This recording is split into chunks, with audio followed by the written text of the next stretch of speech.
Boa tarde, igreja. Tudo bem? Eu estou querendo lançar uma nova modalidade aqui de atividade para a gente, né? Eu estava pensando num nome para isso e achei legal. Essa dá para responder. Primeiro, o que aconteceu para a gente estar fazendo isso, para a gente estar criando isso? É o seguinte: domingo a gente deixou para poder fazer o culto lá em casa de noite. E quando foi à noite, mais ou menos ali por umas 7 horas, nós assistimos o culto, que vamos dar valor aqui a quem merece o valor, né? Uma palavra muito boa do Beto. E aí o que acontece? Depois daquele momento, nós tivemos um momento nosso. E a Ana Esther mais a Fernanda estão lendo o livro de João. E a Fernanda acho que leu umas 3 vezes, a Ana Esther umas 2, também leram as cartas de João. E aí eles começaram então a fazer algumas perguntas a respeito do livro. E uma pergunta que as duas, né, fizeram foi a respeito daquele momento em que Maria, ela chega para Jesus e fala para Jesus fazer alguma coisa naquela festa ali nas bodas na festa de bodas, né, em Caná da Galileia. E o que acontece? Dali a conversa foi desenrolando, e teve um desfecho muito legal. Acabou ali que a gente pôde trazer algum tipo de ensino, algum tipo de aplicação para a nossa vida. E aí, dali, durante essa semana, eu fiquei pensando sobre isso. Por que não estender isso para a igreja? E aí, então, eu queria propor à igreja que durante algum tempo a gente então trabalhe nisso.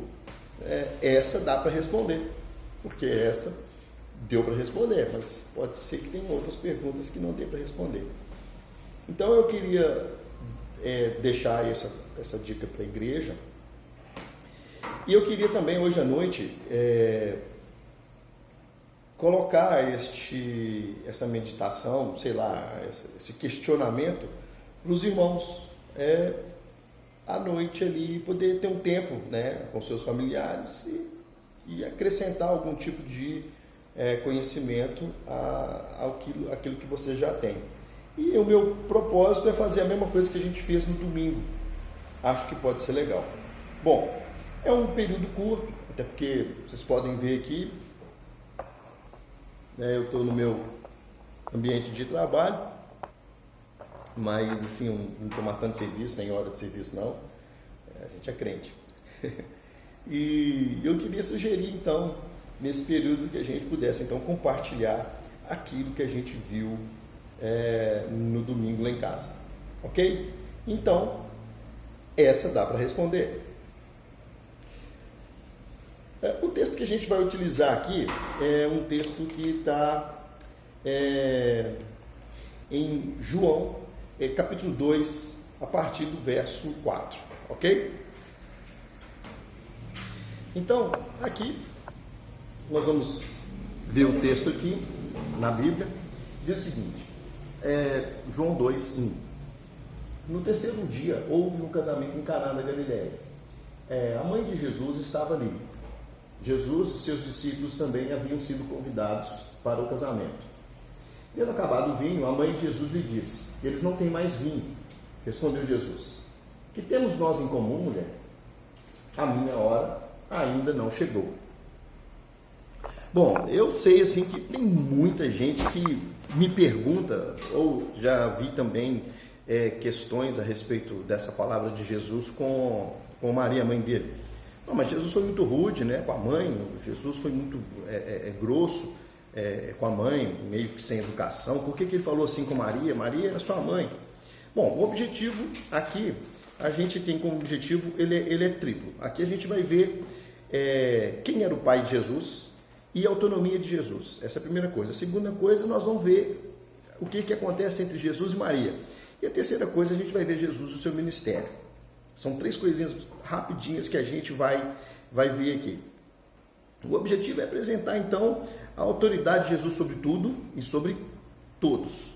Essa é a ideia básica.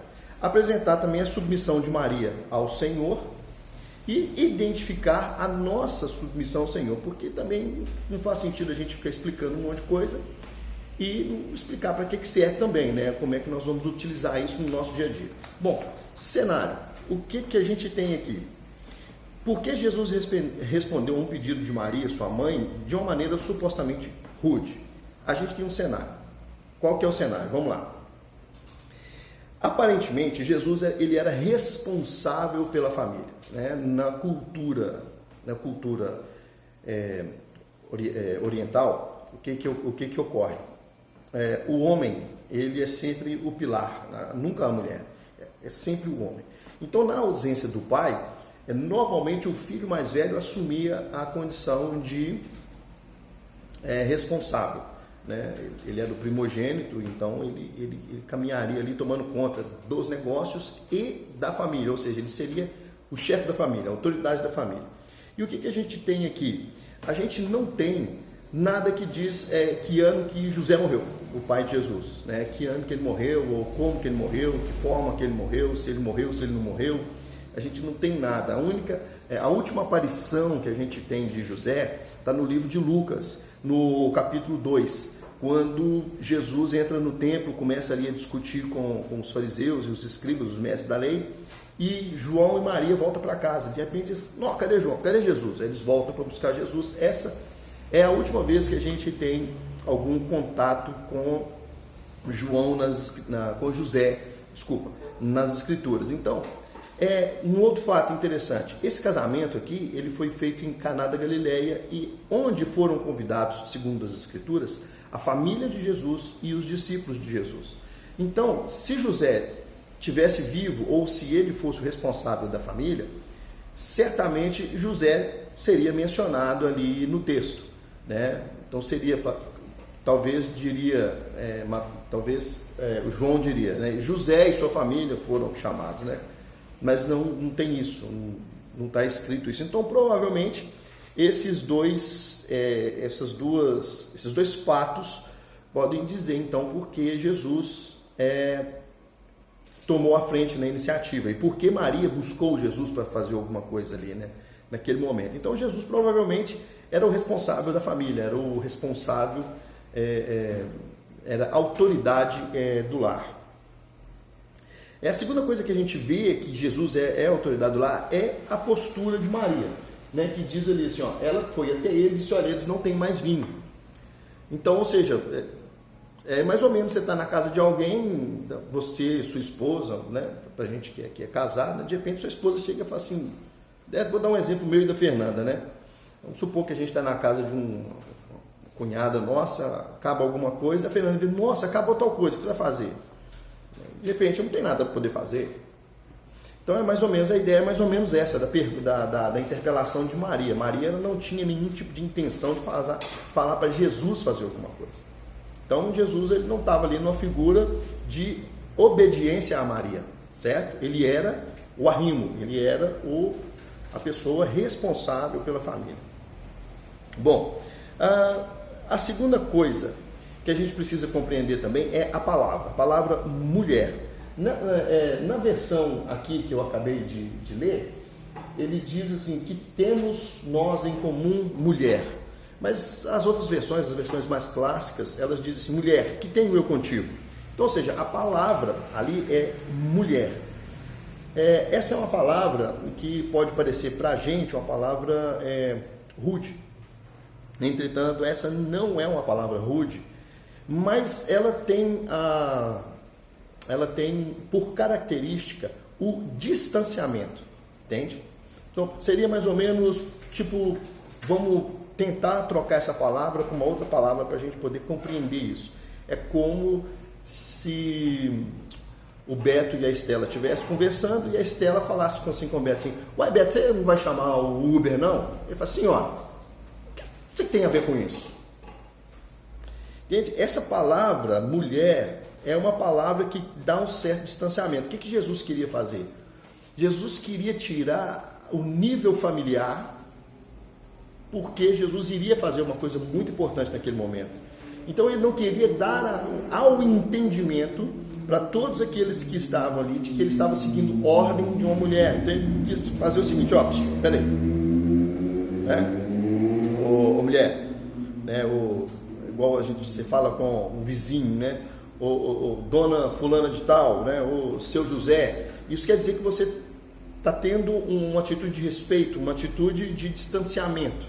É isso aqui que essa palavra quer dizer nesse momento aqui. Então a gente pode trocar essa palavra por senhora, né? Por exemplo, eu não me sinto à vontade em chamar a dona Rubi de Rubi. Há um certo distanciamento entre a gente, sai fora de uma esfera familiar, né? Então, eu, por educação, eu chamo a dona Rubi de dona Rubi, como se o nome dela fosse dona Rubi, né? Então, é mais ou menos isso. Essa é a segunda coisa que a gente precisa perceber. A terceira coisa que eu anotei aqui é que Jesus queria transparecer que essa resposta para Maria fosse uma resposta de que ele tinha autoridade sobre Maria e não Maria tinha autoridade sobre ele, né? Dentro de uma cultura ocidental como a nossa, né, na ausência do pai, a mãe acaba tendo autoridade sobre a família. Na cultura ocidental não, na cultura ocidental isso não ocorre. Na cultura oriental isso não ocorre de jeito nenhum, né? É sempre o homem. Na falta do pai, o filho mais velho, na falta do filho mais velho, o outro filho até o caçula. E a mulher não. Então, a ideia aqui que Jesus também queria trazer para a gente poder compreender é que ele tinha autoridade sobre Maria e não Maria tinha autoridade sobre ele. É outra coisa interessante. A quarta coisa que a gente precisa reconhecer nesse texto também é que Jesus também ele vai apresentar uma linha de raciocínio muito importante. Eu obedeço ao Pai. Lembra que ele disse que eu faço aquilo que eu vi o Pai fazer, eu faço aquilo que o Pai me ordena? Na oração dele no Getsemane também é a mesma coisa, né? Senhor, passa de mim esse cálice, mas contudo seja feita a sua vontade. Então ele também quer demonstrar que ele não está ali para obedecer a sua mãe, mas ele está ali para poder obedecer o seu Pai Celestial, né? Então, por isso que ele precisa manter esse distanciamento entre ele e Maria, para mostrar a proximidade entre ele e o Pai Celeste. Não, ele não está desfazendo de Maria, mas nesse momento ele está colocando Deus como a coisa principal naquele momento, entende? E por último, Maria não tinha a menor ideia do que Jesus podia fazer, né? O que você acha que passava na cabeça de Maria? Você acha que Maria tinha algum... Você acha que Maria ia saber que Jesus ia transformar água em vinho?